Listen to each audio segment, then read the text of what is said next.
The full moon in Virgo on February 24th will give us a chance to look at where are we beating ourselves up when we should be beating ourselves up? Where are we criticizing ourselves to a point of detriment where we're not allowing to flow with the universe, to flow with life, to accept ourselves as we are? This becomes a very paramount conversation on this particular time. And so I'm going to discuss with you the astrology of February 23rd and 24th of this year, beginning with what is happening on the 23rd, which is we have the moon coming into a square with Uranus. So the moon is in Leo, Uranus is in Taurus, sort of getting to the end of Leo. The moon's moving through Leo very quickly, as it does through every single sign. It takes about 2 to 3 days for the moon to be in transit in the different signs of the zodiac. So we may be feeling impulsive and irritable during this particular time. We may be feeling like we want to act in unpredictable ways. Well, we want to act without thinking about it, without considering what we need to think about, what the logic plans are going to be, what the decisions that we need to make, what the logistics of what we're going to do are going to be. We're really wanting to just act, change something, do something different, make something happen. That's what this energy can feel like. We really want to break free from any limiting structure or individual that limits us from being our true selves, from being our liberated self. This can also represent heightened creativity that we may have when it comes to new ideas, new visions, new insights for the things that we want to do in our life. Maybe it's putting up a chart up. Maybe it's creating a something made out of pottery clay. Maybe it's creating a calendar. Maybe it's making a stuffed animal. Whatever is creative for us at this time, and we want to move things. We want to act. We don't want to sit on the energy. This is not an energy to sit on. This is an energy to act, do something, move about, and get something off the ground. This is not good for making huge, profound changes in your life, whatever that may be for you, so be aware of that. There may be outbursts and emotions from family or friends. And these outbursts, these emotions may require extra sensitivity. So do be mindful of any important emotional conversations have to be had where there's a lot of intense, profound, powerful emotions that have to be looked at and talked about. The other thing with this is to not confuse impulsivity with intuition. Get that straight now. And so it's important to be aware if we feel the feeling like we want to break really profound and important, big stabilizing structures in our life, structures that have had a place in our life for a very long time. And we may feel the need to just burn those structures to the ground. But this is saying be aware of this feeling, be aware of burning any structures to the ground, and definitely map it out. Consider it before you burn it to the ground. Don't just act it out of impulse. And be mindful of this particular feeling, like you want to create chaos in your life, create excitement in your life, create, irritability in your life, being very erratic. And so be aware of this feeling. And it's important to not be in the heat of the fire of arguments and conflict, but to just have a peaceful attitude about it, to walk away from it or to approach conflict in a diplomatic way. We're also going to say that Venus in Aquarius is going to conjunct Mars in the humanitarian sign of Aquarius. So we feel motivated to act in ways that serve the good of humanity, and that we're marching to the beat of our own drum. That's Mars in Aquarius. So this may create an increased desire, um, this may create an increased desire to connect intimately with someone in your life. This is good for intimacy. This is going for good for going after that relationship that you want to initiate and having that deep, strong, passionate connection with whoever you're in a relationship with. There is an intense need for sexual satisfaction with this transit. It's important that we show our more tender and sensual side also during this time. Our relationships may be very passionate. Socializing may be very exciting. Meeting new people, engaging with them, doing all these things may prove like a very positive outlet at this time. This is good for any creative activities, especially if they are physical activities like running, creating pottery, as I listed before, creating anything artistic like painting, creating sculptures, drawing, coloring, creating a mosaic, whatever is physical and artistic. This is great to do at this time. We may feel like we want to shine and be generous when it comes to our radiance and liveliness at this time. Relationships may be energized, may be vitalized at this time. Um, like the spirit of the relationship, the spark of the relationship is just, amplified. And so we may also feel very content under this transit. Mercury is going to enter its sign of detriment as an astrological fact on this day because Mercury is all about the logic, the logistics of things. It's all about if I do this, then I have these amount of steps left to do. I'm putting and I'm getting my things in order. I am mapping out what I need to do. I'm being very logical. I'm being very intellectual. And Pisces is a watery, emotional sign that deals with the imagination. It deals with spirituality and the unseen invisible realms. Very, very different from Mercury in Virgo. And so Pisces is square to Gemini, which Mercury rules Gemini, and Pisces is opposite Virgo. So, we have, we're more introspective, we're more contemplative at this time, contemplative at this time. We're going inside ourselves, we're going to reflection at this time. This is a time where we want to think and speak and act with using our intuition as our inner guide. We may find that we have a deeper connection to the unseen realms. This is great for using our imagination to write books, to write poems, to create stories, to make up oral stories, using our imagination. Personally, on a personal level, my grandma, who has this placement, will be going through her Mercury return during this when it hits 27 degrees of Pisces later on. Um, so the other thing about this is Pisces is a sign that represents loving the all. It's a collective loving energy. It's about empathy. Like we're all connected. We're all one with the universe. We're all one with everything. This is about using compassionate words, speaking and thinking and loving in a very compassionate, empathetic way during this particular time.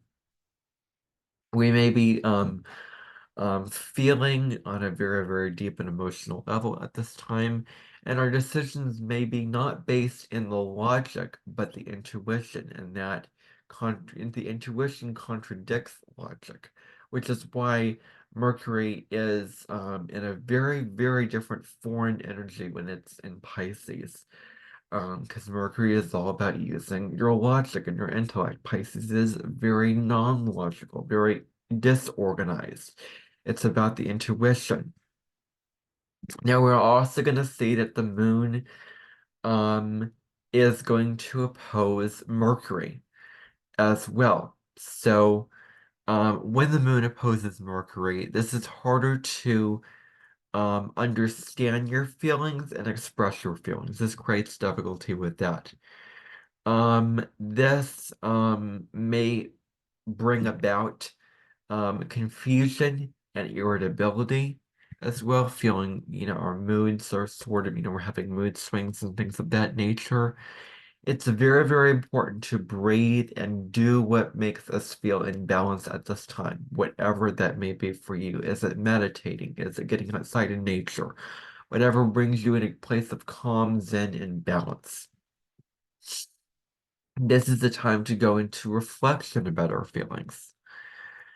So our feeling nature, our emotions may be fighting against or in combat against what our mind is saying, what our thought is saying. So there's this conflict, there's this opposition where Mercury and the moon are moving in two opposite directions. They're pulling away from each other. And so we want to bring them together and find that happy, sweet spot of balance. That's what we want to find. Your heart may be saying one thing, but your mind may be saying another. So it's hard, what do you trust, the head and the heart? The answer is you trust both of them equally. You find that balance between the head and the heart. I did pull an oracle card for February 23rd. And the card that I got is the Phoenix in the Challenger position. So this is the card upright, as you can see, but I got it in the reversed or Challenger position. So the key words on this card are resurrection, surrender, and change. So what this is saying for us is we need to release and let go of what in your life does not serve you. Is it a habit pattern? Is it a physical thing? Is it a person? Whatever it is, let go of what doesn't work for you anymore. Let that fall away from your life. This is about the landscapes that you hold on to, the situations and circumstances that you hold on to that are not for your highest good, that you know are not for your highest good. So what do you need to let go of and release in your life? Let whatever thing that needs to end come to an end. Also know that the world is mutable, the world is changeable, the world is not fixed, it doesn't stay the same. Allow for change, allow the changes to happen in your life, and make the changes that you need to make in your life at this time. On February 23rd, we do have the full moon in Virgo. So this full moon really talks about getting your ducks in order, getting your plans, getting your organization in order, getting your Excel spreadsheets in order. Virgo is all about order out of chaos. It likes to put order to things that are disorganized or messy. This is good for getting things done, for checking things off your list, for dotting your I's, crossing your T's, focusing on the details of things, and getting things done in a very detail-oriented way. This is good for completing anything that needs completing, to close anything that needs to be closed out, because full moons are times of completion or closure. And so what needs finishing up? What loose ends need to be tied up at this time in whatever area of life? What do you need to continue working on or finish up at this time? This is the time to do that. This is a time where we may be very analytical, like we want to do things, not just think about them. And it's good to actually do something, to make a choice, and to not get caught up in our heads and get caught up in the analytic, the intellectual, what are we supposed to do, and getting caught in indecision and getting, caught in the head games, instead of taking action towards what we need and want to do. We may also criticize and judge ourselves for our mistakes, be it present mistakes, be it past mistakes. We may be very critical, self-critical of our behavior at this time. And so be it, present or past behaviors. We may judge ourselves for the mistake. So it's important to accept ourselves, have self-compassion, accept the place that we are in our lives right now, accept how far we've come, accept what we have done in the past, and find peace with the present moment. Find peace in knowing that we can't change the past, but we can change the present and the future moving forward. This is good for anything that involves efficiency and productivity. This is good to be efficient and productive.